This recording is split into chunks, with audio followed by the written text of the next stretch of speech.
எந்த குற்றமும் நடக்காத அமைதி பூங்கவா இருக்கிற ஒரு கிராமத்துல திடீர்னு தனியா இருக்கிற ஆட்கள் இரவுல கொடூரமான முறையில கொல்லப்படுறாங்க. இருட்டுனாலே பயப்படுற நம்மளுடைய கதாநாயகன் அந்த கொலையாளியை கண்டுபிடிக்கிற முயற்சியில இறங்குறாரு. அவரால் அவருடைய பயத்தை ஓவர் கம் பண்ணி கொலையாளியை கண்டுபிடிக்க முடிஞ்சுதா? இதுதான் டிடெக்டிவ் உஜ்வாலனுடைய ஒன்லைனர். உஜ்வாலன் பிளான்சிகாவுங்கிற ஒரு கிராமத்துல தான் வாழ்ந்துட்டு இருப்பாரு. அங்க மொத்தமே 50 குடும்பங்கள் தான் இருக்கும். 300க்கும் கீழே தான் ஆட்கள் வசிச்சுட்டு இருப்பாங்க. அங்க இவர் பேருக்கு ஒரு லைப்ரரியை ரன் பண்ணிட்டு இருப்பாரு. ஆனா அவருடைய இன்ட்ரெஸ்ட் முழுக்க டிடெக்டிவ் வேலை பார்க்கறதுல தான் இருக்கும். தன்னைத்தானே ஒரு ஷெர்லாக் ஹோம்னு நினைச்சுப்பாரு. ஃபர்ஸ்ட் சீன்லயே உஜ்வாலனுக்கு பொண்ணு பாக்குறதுக்காக அவங்க அப்பா அம்மா அந்த ஊரை சேர்ந்த அசோகனுடைய வீட்டுக்கு போறாங்க. அசோகன் உங்க பையனை வேலை வெட்டி எதுவும் இல்லாம வெட்டியா சுத்திட்டு இருக்கான், எதை நம்பி அவனுக்கு பொண்ணை கொடுக்கறதுன்னு கேவலமா பேச ஆரம்பிக்கிறாரு.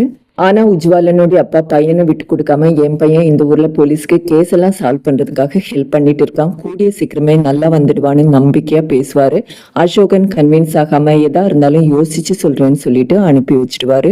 அடுத்ததா போலீஸ் ஸ்டேஷனை காட்டுறாங்க. ஸ்டேஷன் ஹெட்டான சச்சினுக்கு கேஸ் எல்லாம் சால்வ் பண்ற அளவுக்கு பெருசா புத்தி கிடையாது. அதனால எந்த கேஸ் வந்தாலும் சால்வ் பண்றதுக்காக உஜ்வாலனை கூப்பிடுவாரு. இப்ப கூட ஒரு செயின் திருட்டு கேஸ் வந்திருக்கு, அதை சால்வ் பண்றதுக்காக உஜ்வாலனை கூப்பிட்டு இருக்காரு. உஜ்வாலன் செயின் காணாம போன வீட்டுக்கு போய் செயின் வச்சிருந்த இடத்த பார்த்துட்டு இந்த செயினை கண்டிப்பா பூனை தான் எடுத்துட்டு போயிருக்கோன்னு கன்ஃபார்மா சொல்றாரு. அங்க இருக்கிற தேங்காவுக்கு நடுவுல தேடி பார்த்தா செயின் இருக்கும்னு சொல்றாரு. அதே மாதிரி அங்க செயினும் இருக்கு. அந்த வீட்டுல செயின் வச்சிருந்த இடத்துல பூனையுடைய முடி இருந்திருக்கும். அதுவும் இல்லாம பூனையுடைய கால் தடமும் பதிஞ்சிருக்கும். அதை வச்சுதான் கேஸை ஈஸியா சால்வ் பண்ணியிருக்காரு. இப்படி அந்த ஊர்ல நடக்கிற சின்ன சின்ன திருட்டு எல்லாம் சால்வ் பண்றதுக்கு உஜ்வாலன் தான் சச்சினுக்கு ஹெல்ப் பண்ணுவாரு. அன்னைக்கு நைட் உஜ்வாலனுடைய அம்மா இப்படி வெட்டியா சுத்திட்டு இருக்காம ஏதாவது ஒரு வேலைக்கு போடான்னு அட்வைஸ் பண்ணுவாங்க. ஆனா உஜ்வாலன் யாரை வெட்டின்னு சொல்ற ஸ்டேஷனுக்கு வர அத்தனை கேஸையும் சால்வ் பண்ணி இந்த ஊர் மக்களுக்கு ஹெல்ப் பண்ற ஹீரோ நானு தன்னைத்தானே பெருமையா பேசிப்பாரு. உடனே உஜ்வாலனுடைய அம்மா, நீ அவ்வளோ பெரிய ஆளுன்னா முதல்ல வெளியே எரியிற லைட்டை போய் ஆஃப் பண்ணிட்டு வாங்கன்னு சொல்லுவாங்க. கண்டிப்பா அது மட்டும் உஜ்வாலனால பண்ண முடியாது. ஏன்னா இருட்டுல அவர் வெளியே போக மாட்டாரு. நைட் தூங்கும்போது கூட லைட்டை போட்டுக்கிட்டு தான் தூங்குவாரு. சப் இன்ஸ்பெக்டர் சச்சினா அந்த ஊர்ல இருக்கிற லோக்கல் சேனல்ல இருந்து வந்து இன்டர்வியூ எடுத்துட்டு இருப்பாங்க. அவர் இந்த ஊர்ல எந்த கிரைமும் நடக்கிறது இல்லைன்னு பெருமையா பேசிட்டு இருப்பாரு. ஆனா அன்னைக்கு நைட்டே பேரிடி விழுற மாதிரி ஒரு இன்சிடென்ட் நடக்கும். உஜ்வாலனுக்கு பார்த்திருந்த பொண்ணுடைய அப்பா அசோகனை யாரோ சுத்தியால அடிச்சு கொடூரமா கொலை பண்ணியிருக்காங்க. இதுதான் அந்த ஊர்ல நடக்கிற பெரிய கிரைம். அதனால எஸ்ஐ சச்சினுக்கு என்ன பண்றதுன்னே தெரியாம குழம்பி போயிடுவாரு. உஜ்வாலனை கூப்பிடுவாரு. உஜ்வாலன் கிரைம் சீனை செக் பண்ணி பாக்குறாரு. அசோகனுடைய வாட்ச் 9 மணிக்கு நின்று போயிருக்கும். சோ கொலை 9 மணிக்கு தான் நடந்திருக்குன்னு கன்ஃபார்ம் பண்றாரு. அது மட்டும் இல்லாம கிரைம் சீன்ல நிறைய பீடி துண்டுகளும் சைஸ் 9ல ஒரு பாரகன் ஸ்லிப்பரும் இருக்கும். அந்த ஊர்ல நிறைய பீடி பிடிக்கிறது ஒரே ஒரு ஆள் தான். அது மட்டும் இல்லாம உஜ்வாலனுடைய சைஸ் 9 பாரகன் ஸ்லிப்பரை திருடிட்டு போனதும் அதே ஆள் தான். அந்தி குருடங்கிற ஒரு திருடன் தான் அது. சோ உஜ்வாலன் அந்தி குருடன் தான் இந்த கொலையை பண்ணியிருப்பாருன்னு கன்ஃபார்மா சொல்றாரு. அதனால அந்தி குருடனை கஸ்டடியில எடுத்து விசாரிக்கிறாங்க. ஆனா அந்தி குருடன் நான் இந்த கொலையை பண்ணவே இல்லைன்னு எவ்வளவோ சொல்லி பார்ப்பாரு. ஆனா போலீஸ் நம்பாம அவரை ஜெயிலில் போட்டுருவாங்க. ஆனா அந்தி குருடன் கொஞ்ச நாள்லயே ஜெயில இருந்து தப்பிச்சிடுவாரு. அன்னைக்கு ஊர் திருவிழா நடந்துட்டு இருக்கும். அன்னைக்கு நைட்டும் திவாகருங்கிற ஒரு ஆள் கொடூரமான முறையில கொல்லப்படுறாரு. இந்த முறை கில்லர் ரொம்பவே கொடூரமா தாக்கி இருக்காரு. உடம்பு முழுக்க நிறைய காயங்கள் இருக்கு. அதுவும் காயங்கள் ரொம்பவே ஆழமா இருக்கு. சச்சின் கண்டிப்பா இது அந்தி குருடனுடைய வேலையா தான் இருக்கும்னு சொல்ல உஜ்வாலன் கண்டிப்பா அந்தி குருடன் இதை பண்ணல, வேற ஒரு ஆள் தான் பண்ணி இருக்காருன்னு சொல்லி அதுக்கான காரணத்தையும் சொல்றாரு. கொல்லப்பட்ட அசோகனும் திவாகரும் ஒரே ஊரை சேர்ந்தவங்க. இதை தவிர அவங்க 2 பேருக்குள்ளேயும் எந்த ஒற்றுமையும் கிடையாது. அதனால கண்டிப்பா இது பழி வாங்குறதுக்கான கொலை கிடையாது. ஒரே பேட்டர்ன்ல தனியா இருக்கிறவங்கள குறி வச்சு கொல்லணும்னா கண்டிப்பா அது ஒரு சீரியல் கில்லருடைய வேலையா தான் இருக்கணும்னு நம்ம ஊர்ல ஒரு சீரியல் கில்லர் இருக்கிறதா சொல்றாரு. இதெல்லாம் பார்த்து ரொம்பவே பயப்படுற ஊர் மக்கள் இனிமே போலீஸை நம்பி எந்த பிரயோஜனமும் இல்லைன்னு முடிவு பண்ணி கில்லரை எப்படியாவது கண்டுபிடிங்கன்னு எம்எல்ஏ கிட்ட மனு கொடுப்பாங்க. அதனால ஷம்புங்கிற ஸ்பெஷல் ஆஃபீஸரை இந்த கேஸை இன்வெஸ்டிகேட் பண்றதுக்காக அப்பாயிண்ட் பண்ணுவாங்க. ஷம்பு அந்த ஊருக்கு வந்து ஊர் மக்களை பார்த்து பேசுறாரு. நான் இந்த ஊருக்கு புதுசு கிடையாது, நிறைய முறை வந்துட்டு போயிருக்கேன். இந்த ஊரோட எனக்கு ஒரு நல்ல கனெக்ஷன் இருக்கு. அதனாலேயே இந்த ஊருக்கு ஒரு பிரச்சனைன்னு கேள்விப்பட்டதும் இந்த கேஸை நானே கேட்டு வாங்கிக்கிட்டேன்னு சொல்றாரு. அது மட்டும் இல்லாமல் அமெரிக்காவில் 1950s போகிமான்கிற ஒரு சீரியல் கில்லர் தனியாக இருக்கிற ஆளுங்களை டார்கெட் பண்ணி கொலை பண்ணிட்டு வந்திருக்கான். இந்த சீரியல் கில்லரும் அதே பேட்டர்னில் கொலை பண்ணுறதுனால இந்த சீரியல் கில்லருக்கும் போகிமான்னு பேர் வைக்கிறாரு. சீரியல் கில்லருடைய டார்கெட் நைட்டு தனியாக இருக்கிற ஆளுங்கிறதுனால அந்த ஊரில் இருக்கிற எல்லா கடையும் ஈவினிங் 6:30க்குள்ளே க்ளோஸ் பண்ணணும். 6:30க்கு மேலே எந்த கடையும் திறந்திருக்கக்கூடாது. யாரும் எந்த காரணத்துக்காகவும் அதுக்கப்புறம் வீட்டை விட்டும் வெளியே வரக்கூடாதுன்னு ஸ்ட்ரிக்டாக ஆர்டர் போடுறாரு. அது மட்டும் இல்லாமல் அந்த ஊருக்குள்ளே வர வழியையும் க்ளோஸாக மானிட்டர் பண்ணணும், யார் வராங்க போகிறாங்கன்னு நோட் பண்ணிக்கிட்டே இருக்கணும்னு சொல்கிறாரு. ஷம்பு உஜ்வாலனுடைய வீட்டு பக்கத்தில் இருக்கிற உஜ்வாலனுடைய ஆன்டி வீட்டுக்கு குடி வராரு. ஷம்பு வந்ததுலேருந்தே ஊர் மக்கள் எல்லாம் உஜ்வாலனை உங்களால் கேஸ் சால்வ் பண்ண முடியல, அதனால தான் வெளியூர்லேருந்து ஆள் வந்திருக்காங்கன்னு கிண்டல் பண்ணிகிட்டே இருப்பாங்க. அதனாலே உஜ்வாலனுக்கு ஷம்புவை கண்டா கொஞ்சம் கூட பிடிக்கல.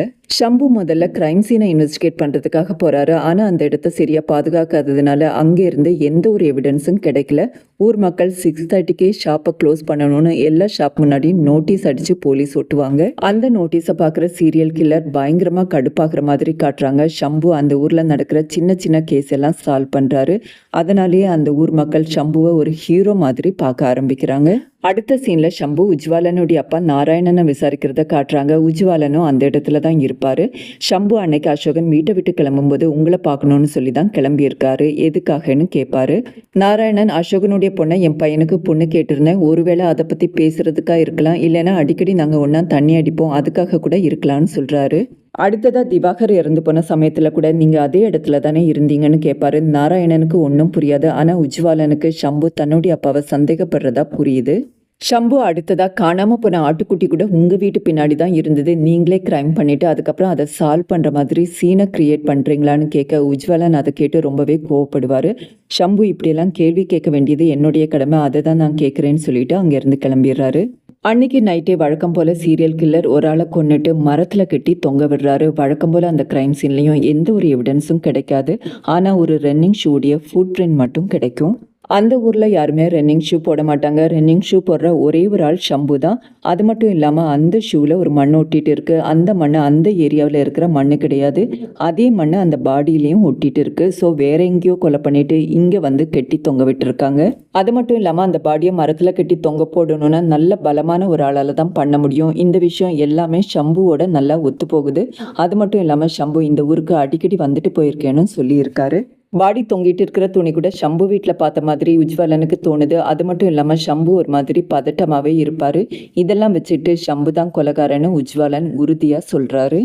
ஷம்பு உஜ்வாலன் கிட்ட உங்கள் அப்பா கூட தான் ஸ்ட்ராங் பாடியாக இருக்காரு, அவர் கூட கொலை பண்ணி கெட்டி தொங்க விட்டுருக்க வாய்ப்பு இருக்கேன்னு கேட்க ஊர் மக்கள் எல்லாம் உஜ்வாலனை கிண்டல் பண்ணி சிரிக்க ஆரம்பிக்கிறாங்க. உஜ்வாலன் இந்த கேஸை நீங்கள் சால்வ் பண்ணுறதுக்கு முன்னாடி நான் சால்வ் பண்ணி காட்டுறேன்னு சொல்லிட்டு அங்கேருந்து கிளம்பிடுவார். ஒரு நாள் உஜ்வாலன் அவங்க அப்பா கூட பேசிகிட்டே வந்துட்டு இருக்கும்போது ஜெயிலில் இருந்து தப்பிச்ச அந்திக்குருடனை பார்க்குறாங்க. அந்திக்குருடன் அவங்கக்கிட்ட ஒரு ஷாக்கிங்கான விஷயத்த சொல்கிறாரு. கில்லர் 3வது கொலையை பண்ணதை அவர் நேரில் பார்த்துருக்காரு. அது மட்டும் இல்லாமல் அந்த க்ரைம் சீனையும் காட்டுறாரு. உஜ்வாலன் அந்த க்ரைம் சீனை இன்வெஸ்டிகேட் பண்ணி பார்க்குறாரு. அங்கே கில்லர் முகமூடியாக யூஸ் பண்ணுற கோணிப்பையுடைய ஒரு சிறு துண்டு கிடைக்குது. அதில் ரத்தக்கரையும் ஒட்டிட்டு இருக்கும். அந்த கோணிப்பை துண்டை ஃபாரன்சிக் டிபார்ட்மெண்ட்டுக்கு அனுப்பி வச்சா கண்டிப்பாக இந்த கேஸில் ஏதாவது ஒரு க்ளூ கிடைக்கும். ஆனால் உஜ்வாலனால் அதை பண்ண முடியாது, போலீஸ் டிபார்ட்மெண்ட்டை தான் அதை பண்ணணும். அதனால் உஜ்வாலன் சச்சின் மூலமாக ஃபாரன்சிக் டீமை அந்த இடத்துக்கு வரவழைக்கிறாரு. அதுக்கப்புறம் சச்சினே கண்டுபிடிச்ச மாதிரி அந்த கோணிப்பை தொண்டை ஃபாரன்சிக் டீம் கிட்ட ஹேண்ட் ஓவர் பண்ணுவார். அன்னைக்கு நைட் உஜ்வாலன் அவருடைய ஃப்ரெண்ட் குரியன் கூட அந்த கிரைம் சீனுக்கு போகிறாரு. அதே சமயம் அந்திக்குருடன் ஷம்பு வீட்டுக்கு போய் அவருக்கு எதிராக ஏதாவது எவிடன்ஸ் கிடைக்குமான்னு செக் பண்ண சொல்லியிருப்பாரு. உஜ்வாலனும் குரியனும் அந்த காட்டுப்பகுதியில் நடந்து போயிட்டு இருக்கும்போது திடீர்னு குரியன் மிஸ் ஆவார். உஜ்வாலன் குரியன் எங்கேன்னு தேடிட்டு இருக்கும்போது அந்த சீரியல் கில்லர் எதிர்க்க வந்து நிற்கிறாரு. உஜ்வாலன் பயந்து நடுங்கி கீழே விழ அந்த சீரியல் கில்லர் அவரை சுத்தியால அடித்து கொல்ல ட்ரை பண்ணுவான். ஆனால் அதுக்குள்ளே குரியன் உஜ்வாலான்னு கத்த அந்த சத்தத்தை கேட்டு அங்கேருந்து தப்பிச்சு போயிடுறான். ஆனால் உஜ்வாலனால் அந்த ஷாக்லேருந்து வெளியவே வர முடியாது. பயந்து நடுங்கி ஒரு மூலையில் ஒதுங்கிடுவார். உஜ்வாலன் சின்ன வயசாக இருக்கும்போது அவருடைய ஃப்ரெண்ட் தாசனோட காட்டுக்கு பூச்சாண்டியை பிடிக்கிறேன்னு கிளம்பி போவாங்க. 2 பேரும் இதே மாதிரி ஒரு காட்டு பகுதியில் நடந்து போயிட்டு இருக்கும்போது திடீர்னு தாசன் காணாமல் போயிடுவான். அதுக்கப்புறம் எங்கே தேடி பார்த்தாலும் தாசன் கிடைக்கல. இன்னைக்கு வரைக்கும் தாசனுக்கு என்னாச்சுன்னு யாருக்குமே தெரியல. அதிலிருந்து தான் உஜ்வாலனுக்கு இருட்ட கண்டா பயம். இப்போ நடந்த இன்சிடென்ட் மூலமாக இதுக்கு மேலே இந்த கேஸை சால்வ் பண்ண முடியுங்கிற நம்பிக்கையே உஜ்வாலனுக்கு போயிருச்சு. ஆனால் உஜ்வாலனுடைய அம்மா இந்த கேஸை யாராலையாவது சால்வ் பண்ண முடியும்னா அது உன்னால மட்டும்தான்னு நம்பிக்கை கொடுப்பாங்க. ஷம்புவும் உஜ்வாலனும் அவங்க பேட்டர்ன்ல திரும்பவும் கேஸை இன்வெஸ்டிகேட் பண்ண ஆரம்பிக்கிறாங்க. அவங்க ஃபைண்டிங்ஸை கூட இருக்கிறவங்க கிட்ட டிஸ்கஸ் பண்ணவும் செய்கிறாங்க.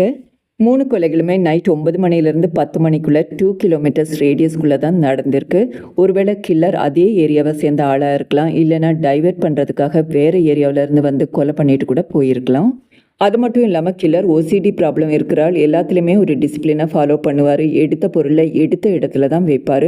அதே மாதிரி இந்த கொலைகள்லையும் ரைட் சைடில் என்னெல்லாம் ஒன்ஸ் இருக்கோ அதே மாதிரி ஒன்ஸ் லெஃப்ட் சைட்லேயும் இருக்குது. ஸோ இறந்து போனவங்களுடைய வலது பக்கத்தில் சுத்தியலை வச்சு அடித்த கில்லர் அதே மாதிரி இடது பக்கத்துலேயும் சுத்தியலை வச்சு அடிச்சிருக்காரு. அது மட்டும் இல்லாமல் கில்லர் போகிமானுடைய ஒரு மிகப்பெரிய ஃபேன், தன்னைத்தானே போகிமானாவும் நினச்சிருக்காரு.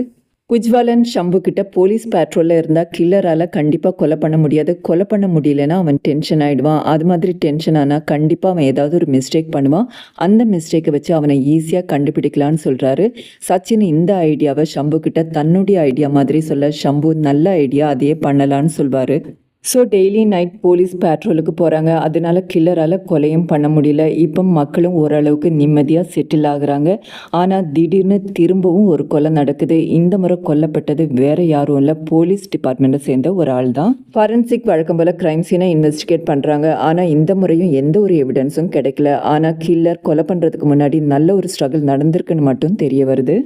அது மாதிரி கில்லர் ஒரு படப்படப்போட தான் கொலை பண்ணியிருக்காரு. இறந்து போன ஆள் சச்சினுடைய க்ளோஸ் ஃப்ரெண்ட்ஸுங்கிறதுனால அவருடைய கோபம் முழுக்க இந்த ஐடியாவை கொடுத்த உஜ்வாலன் மேலே திரும்புது. உஜ்வலன் ஷம்பு கிட்ட நான் இப்படி ஒரு ஐடியா கொடுக்கும்போது அது இப்படி ஒரு ட்ராஜடியில் முடியும்னு நான் கொஞ்சம் கூட எதிர்பார்க்கலன்னு சொல்ல ஷம்பு இதில் ஓன் தப்பு எதுவும் இல்லைன்னு சொல்கிறாரு. ஷம்புக்கு ஒரு வாரத்துக்குள்ள கேஸை இன்வெஸ்டிகேட் பண்ணி சால்வ் பண்ணி ஆகணும்னு அவருடைய டிபார்ட்மெண்ட்ல இருந்து பிரஷர். திரும்பவும் ஒரு கொலை நடக்குது. இந்த முறை கொலை செய்யப்பட்ட ஆளுடைய பேர் சாண்டி. வழக்கம் போல ஃபாரன்சிக் எக்ஸ்பர்ட் கிரைம் சீனுக்கு வராரு. அவர் கிரைம் சீனை இன்வெஸ்டிகேட் பண்ணி பார்த்துட்டு கில்லருக்கு மர்டர் பண்றதுல இருக்கிற இன்ட்ரெஸ்ட் குறைஞ்சிட்டே வருது. ஒரு கட்டத்துல அவர் கொலை பண்றதை கூட நிறுத்திடுவாரு. இப்போ கொலை பண்ற அளவுக்கு அவர்கிட்ட ஸ்கில்லே இல்லைன்னு ரிப்போர்ட் கொடுக்குறாரு. இதெல்லாம் சீரியல் கில்லர் ஒரு இடத்துல இருந்து கேட்டுட்டு இருக்கிறதாவும் அதை கேட்டு பயங்கரமா டென்ஷன் ஆகுறதாவும் காட்டுறாங்க. தன்னைத்தானே போகிமான நினைச்சிட்டு இருக்கிற அந்த சீரியல் கில்லருக்கு மக்களுக்கு தம்மையில இருக்கிற பயம் குறைகிறது கொஞ்சம் கூட பிடிக்கல. அதனால உடனே அடுத்த கொலை பண்ணணும்னு முடிவு பண்றாரு. ஆனா பக்கவா போலீஸ் பேட்ரோல் இருக்கிறதுனால அவரால் எதுவுமே பண்ண முடியல.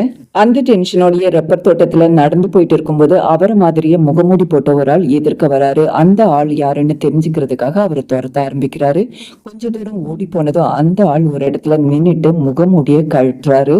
அது வேற யாரும் இல்ல, கடைசியா கொல்லப்பட்ட சாண்டி தான். இது எல்லாமே ஷம்புவும் உஜ்வாலனும் சேர்ந்து போட்ட பிளான் தான். மக்களுக்கு கில்லர் மேல இருந்த பயம் போச்சுன்னு தெரிஞ்சா கில்லர் அடுத்த கொலை பண்றதுக்காக இறங்குவான். அந்த சமயத்துல அவனை ஈஸியா பிடிச்சிடலான்னு சொல்லிட்டு ஃபாரன்சிக் டீமோட சேர்ந்து போட்ட பிளான் தான் இதெல்லாம். இப்போ அந்த கில்லரை பிடிச்சு அவனுடைய முகமுடிய கழட்டுறாங்க. ஒரு மிகப்பெரிய ஷாக். அந்த ஊர் லோக்கல் சேனல்ல வேலை பார்க்குற ஜோமோன் தான் அந்த கில்லர். ஒவ்வொரு முறை கிரைம் சீன்ல இன்வெஸ்டிகேஷன் நடக்கும்போதும் ஜோமோன் அந்த இடத்துல இருந்திருக்காரு. அது மட்டும் இல்லாம இந்த கேஸ் ரிலேட்டடா நிறைய கவர் ஸ்டோரியும் ப்ரெசென்ட் பண்ணியிருக்காரு. ஷம்பு ஜோமனை ஸ்டேஷன்ல வச்சு இன்ட்ரோகேட் பண்ண ஆரம்பிக்கிறாரு. உனக்கு இந்த ஊர்ல இருக்கிற யார் கூடயும் எந்த பகையும் கிடையாது, அப்படி இருக்க நீ எதுக்கு இந்த கொலையெல்லாம் பண்றேன்னு கேட்கிறாரு. இப்ப ஜோமோன் அவர் சீரியல் கில்லரா மாறினதுக்கான காரணத்தை சொல்றாரு. ஜோமோன் பிறந்ததுமே அவங்க அம்மா இறந்து போயிடுவாங்க. ஜோமோனுடைய அப்பாவுக்கு ஜோமோனை கண்டா சுத்தமா பிடிக்காது. எப்பவும் அடிச்சு கொடுமைப்படுத்தி ரூம்ல அடைச்சு வச்சிருப்பாரு. அதுக்கான காரணம் என்னன்னு ஜோமோனுக்கு இது வரைக்கும் தெரியாது.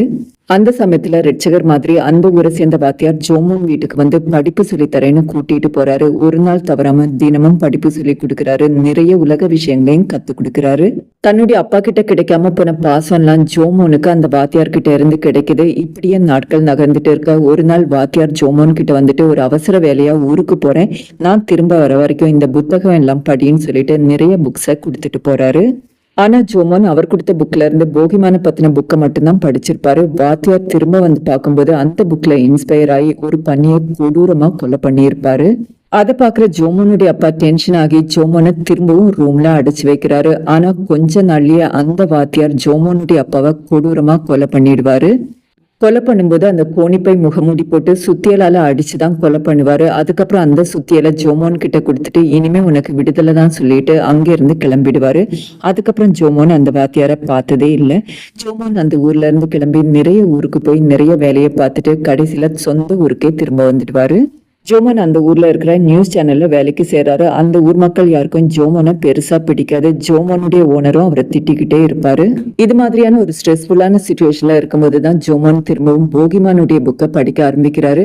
அப்போ அசோகன் அவருடைய பையனை அடிக்கடி திட்டிட்டு இருக்கிறத நோட்டீஸ் பண்றாரு. அது அவருடைய அப்பா ஞாபகத்தை கிளப்பி விடுது. அதனால முகமூடி போட்டுக்கிட்டு சுத்திலையும் எடுத்துட்டு போய் அசோகன் தனியா இருக்கிற நேரமா பார்த்து அவரை கொடூரமா அடிச்சு கொலை பண்றாரு. அந்த கொலை அவருக்கு ஒரு வகையான சாட்டிஸ்பாக்சனை கொடுக்க தொடர்ந்து அதே மாதிரியான பேட்டர்ன்ல கொலை பண்றாரு. எப்ப சம்பு அவரை போகிமான்னு கூப்பிட்டாரோ அது இன்னமும் அவரை மோட்டிவேட் பண்ணி தொடர்ந்து கொலைகளை பண்ண ஆரம்பிக்கிறாரு. ஜோமன் சொல்ற இந்த கன்ஃபெஷன்லாம் உஜ்வாலனும் கேட்டுட்டு இருப்பாரு. ஆனா அவருக்கு ஜோமன் சொல்றதெல்லாம் கம்ப்ளீட்டா உண்மை இல்லைன்னு புரியுது. ஏன்னா ஜோமன் மாதிரி ஒல்லியா இருக்கிற ஒரு ஆளால அவ்வளவு பெரிய உருவத்தை மரத்துல கட்டி தொங்க விட முடியாது. கண்டிப்பா அவருக்கு ஒரு அசிஸ்டன்ட் இருக்கணும். அதே சமயத்துல ஊர் மக்கள் சுவத்துல ஏதோ எழுதி இருக்கிறத பார்த்து பயப்படுறாங்க. உஜ்வலன் அங்க போய் பாக்குறாரு. 10 மணிக்குள்ள ஜோமனை விடலைன்னா கொலைகள் தொடரும்னு எழுதியிருக்கும்.